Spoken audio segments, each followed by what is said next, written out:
everyone, welcome to the series of environmental law, and in this video we will mainly focus on the most important cases of environmental law क्योंकि UGC का favourite topic है case laws.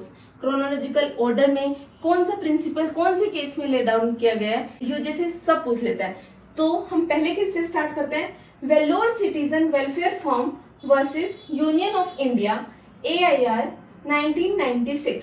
अब इस case में क्या हुआ था, एक रिवर था, उस रिवर का नाम था पल्लार रिवर।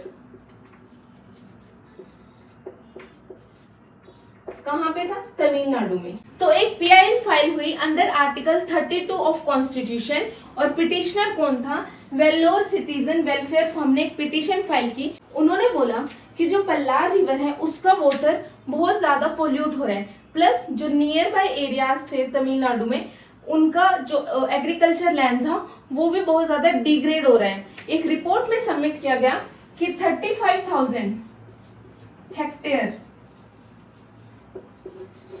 जो कि एग्रीकल्चर लैंड थी उसको पार्शली और फुली अनफिट माना गया फॉर कल्टीवेशन। और दिस इज बिकॉज क्योंकि जो टैनरीज थी और अदर इंडस्ट्रीज थी वो अपना डिस्चार्ज केमिकल सब कुछ डिस्पोज कहाँ कर रहे थे? रिवर्स में, पल्लार रिवर में। और Palar river is a source for drinking water. तो जब ये पिटीशन आई तो सुप्रीम कोर्ट ने बैलेंस किया बिटवीन एनवायरमेंट एंड डेवलपमेंट। जो टैनरीज हैं और इंडस्ट्रीज हैं वो इंडिया की इकोनॉमी को बूस्ट करती हैं, plus also provide employment to the people. But क्या ये एम्प्लॉयमेंट या जो हमें इकोनॉमी से बेनिफिट हो रहा है it is greater than the environment? So supreme court let down कि जो पल्लार रिवर में डिग्रेडेशन हो रहा है वाटर का और वाटर पोल्यूशन हो रहा है, प्लस जो हमारी एग्रीकल्चर लैंड है वो कल्टीवेशन के लिए अनफिट हो रही है, this is more concern topic. उन्होंने दो टॉपिक को यहाँ अपहेल्ड किया, प्रिकॉशनरी प्रिंसिपल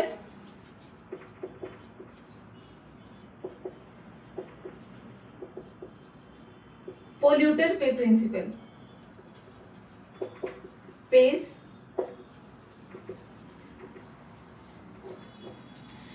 सुप्रीम कोर्ट में जितने भी टैनरीज थे और इंडस्ट्रीज थे उनको लाइबल माना और उनको डायरेक्ट किया कि they will pay the compensation to the victims, plus जो उन्होंने वहां पे डिग्रेड किया है एनवायरमेंट को उसको सही करें। तो उन्होंने प्रिकॉशनरी प्रिंसिपल अपहेल्ड किया यहाँ पे, plus polluter pay principle upheld किया। पोल्यूटर पे प्रिंसिपल, जिसने पोल्यूट किया है that is liable for paying fines, और जो पोल्यूशन हुआ है उसको सही करने में, उसको रिस्टोर करने में के लिए उसको कंपनसेशन या फिर रिलीफ प्रोवाइड करना पड़ेगा। तो यहाँ पे सुप्रीम कोर्ट ने जितनी भी टैनरीज थी और जितनी भी इंडस्ट्रीज थी तो अपना डिस्चार्ज पल्लार रिवर में कर रहा था, वेटलैंड्स पे कर रहा था, एग्रीकल्चर लैंड्स पे कर रहा था, they are liable to pay fine and restore all damage which was caused to Pellar River due to their negligence. So mainly in this case, Supreme Court focuses on two principles, precautionary principle and polluter pay principle. Second case is NC Mehta versus Union of India AIR 1988. This case is also known as Ganga River Pollution Case. तो इस case में क्या था, जो mister NC Mehta थे वो petitioner थे, उन्होंने एक पिटीशन फाइल की under article 32 of constitution of India और बोला कि जो रिवर गंगा है नियर द सिटी कानपुर तो वो क्या हो रही है? पोल्यूट हो रही है ड्यू टू सम रीजंस। पहला रीजन क्या था, जो टैनरीज और अदर इंडस्ट्रीज थी वो अपना सब वेस्ट कहाँ डिस्चार्ज कर रही थी? रिवर गंगा में। प्लस जो डेड बॉडीज थी या हाफ वन डेड बॉडीज थी वो भी कहाँ डिस्पोज ऑफ हो रही थी? रिवर गंगा में। ये दोनों रीजंस रिवर गंगा को पोल्यूट कर रहे थे। So in this case petitioner demanded the issuance of order या writ to refrain state of UP कि वो ऐसे एक्ट को प्रिवेंट करे जिससे क्या हो, हमारी रिवर गंगा क्लीन रहे।